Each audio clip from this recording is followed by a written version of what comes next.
down just over 2.2 seconds, the gap between Perkins and Seaton, so it's getting very fraught at the front. I think Larry's doing a very fine job here this afternoon. This is an extra. Oh, there's been a tap! He's gone, and it had to happen. If he saves it, if he gets watch out if there's more to come in the next turn.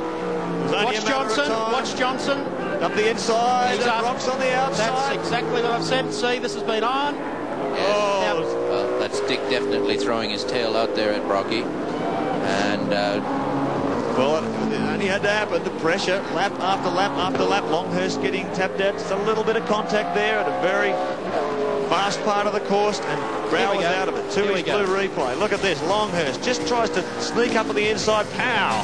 See, had to stay in it. It was cheeky of him to hit John. It was inexcusable, but by the same token, he had to stay in it. Otherwise, it could have created a heck of a T-bone situation. So up the hill, back toward the pit straight once again. Brock filling the mirrors of Johnson's car. Johnson well up to the task. Blocks every move. Brock under brakes. Has a look down the inside. Hasn't quite got him covered. He'll have to follow him through to pit straight this time around. There's Jimmy Richards going wide there in his attempt to stay with teammate Mark Scaife. Got himself back on the track, no problem. That's a nasty corner, that right-hander off the fast back straight. It'd been quicker if he'd gone straight through the pit alley like someone did in the Mazda once and come out the other side. I don't know who that was. I have no idea. Here we go. Dick Johnson leading Peter Brock up through the S's. Right, left here now, just fading. And the right. Great battle of tactics. It'll be interesting to see as these laps get toward the end whether Brock will figure discretion is the better part of valor and hang back in there just for the points, or have a real go at Johnson. It's more than that. It's more than that. Dick's already locked up one now. Watch this. Watch this. All it took. One little lock up, and Brocky capitalized on that mistake. And did I detect a wave? Maybe I did. Downhill. I tell you, if I was PB, I'd be getting to hell out of there as quickly as I can. I'd stick to put a couple of seconds on Dick and don't get hung up in any traffic. Well, that moves him up to 4th position now, ahead of Johnson. Bow still running back at 11th spot. He's closing in on the Co-Commodore of Neil Crompton, but he's got a lot of work to do. Longhurst has spun coming out of He's coming backwards down the pit straight. The wheel was off, but somehow or other he spun in the pit straight. It's an unbelievable scene. The last two rounds of this championship, Alan, have had everything. Well, Mike, this is the tail end of a season where people are working harder and harder and harder. They're refining their packages. The drivers are getting sharper and sharper. And everything is just unfolding. And the pressure that's on the people that are winning the championship. Here's Glenn doing an absolute support job here today, as he did a week ago in Malala, as he did earlier in the mid-section of the season.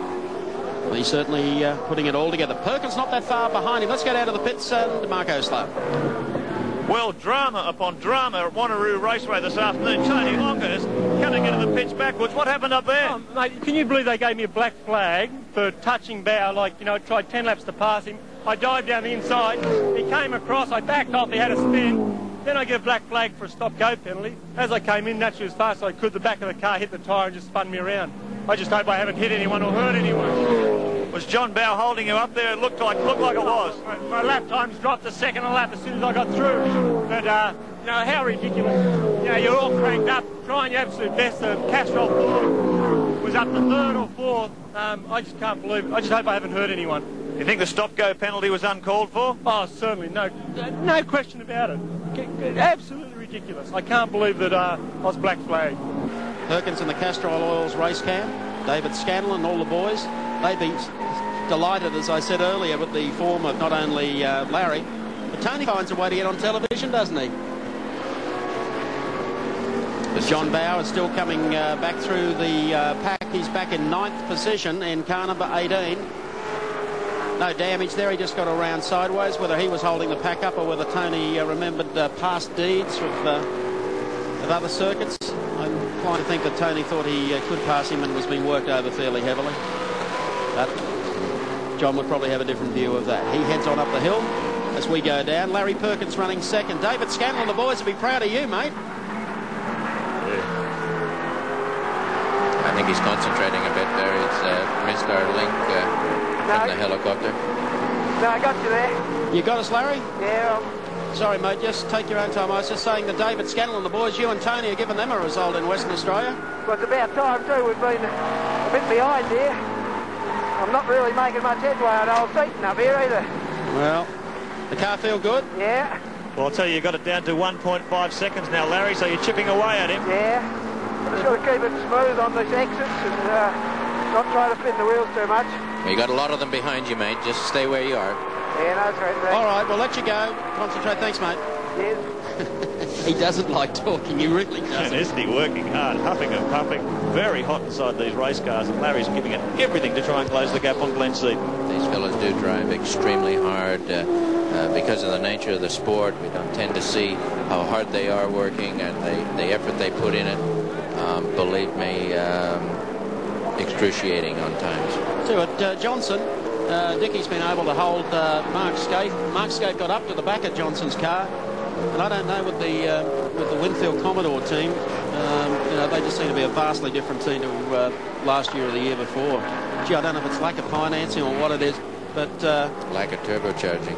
well, no, it's not even that. It's a case that last year Mark was just Johnny on the spot in the early part of the season, and to see him and Jim just running around at the middle of the field is just quite uncommon. There's Brock going through, lights are on, and he goes after the rest of them. Ahead of him, of course, the two that we've mentioned, Glenn Seaton and Larry Perkins. There's Dick, car number 17. So he's got a healthy buffer over Dick Johnson. It's the top of the hill, then Scaife, then Jimmy Richards. So nothing happening really between those. I thought Mark might have been able to deal with Johnson. Closes up under brakes at the bottom of the hill, but that's about it after that. Mazera's one spot back behind them. Then it's Wayne Gardner and John Bauer. So Bauer is closing the gap. He's already taken Crompton to move up to 9th. He's honing in on the back of Gardner's car, so that'll put him to 8th. So did he make any more progress? Lap 25 completed, 5 to go in this 30-lap contest. Glenn Seaton well in control at the front of the field. 1.8 seconds the gap over Larry at this stage of the race. What we are looking at here today is just the evenness of the horsepower. There's not much between the Chev and Ford engines. And translate that to the long straights at Bathurst, and we're going to have an extremely competitive 1,000 kilometres in a few months. One sign of how competitive it is here today has been Mallala, and again today. There's plenty of bodywork damage on a lot of these cars. Let's wait for the scrap that's going on. Oops! I think that's the Coco's Restaurant car, the 31 car. You love? He's out of harm's way. He's going to come back onto the circuit. That's on the start finishing straight. Thought about going back into the pits, but no, that's okay. And he'll be out of heavy into the next corner and not holding any of the starters up. Johnson has Scaife on his tail. Then it's back to Jimmy Richards. Then it's Thomas Mazera, Wayne Gardner. And there's John Bauer behind that group of cars, trying to desperately pick up some spots in the championship. Moving up on Gardner here. The laps are running out, so every car, he's got the lights on, he just flicked them back on again to say to Gardner, would you mind moving out of the way? Yes, those lights are strategically placed to go right into the eyeball on the rear view mirror. They're not just there for decoration. There's been a few contacts between the Shell FAI boys and the Coke boys this year, and let's hope there's not another one to finish off this race in WA. Bauer desperately trying to pick up points as he pushes through the field. He's really closing on Gardner here as they come up toward the pit straight. Let's see who's got the grunt coming out of the corner up the hill. Right in the slipstream now if he tries to do a dart out, but Wayne Gardner pulling his Chevy over to the right-hand side of the track rather dramatically. He's going to make John work for it, but he actually wasted too much time going across on that maneuver. So John moves up another position to 8th. 27 laps down, 3 to go for Glenn Seaton. Perkins in 2nd, Brock still in 3rd, Scaife, Richards. Now Johnson slips back to 6th position now. The two Winfield cars have slipped through on Dick. We didn't see where that happened. Maybe a mistake on Dick's part because both of them have sneaked their way through. That puts Mazera one back behind Dick Johnson. There's the first of the Winfield cars, Mark Scaife, going through. Richards is one spot behind him. And then an interesting situation where Thomas Mazera and John Bauer will be together. Now Dick really didn't need to drop those 2 spots because that's just opened up the points again. Copybook racing at the front. Seaton has really showed here today he's a force for the future on the long distance races.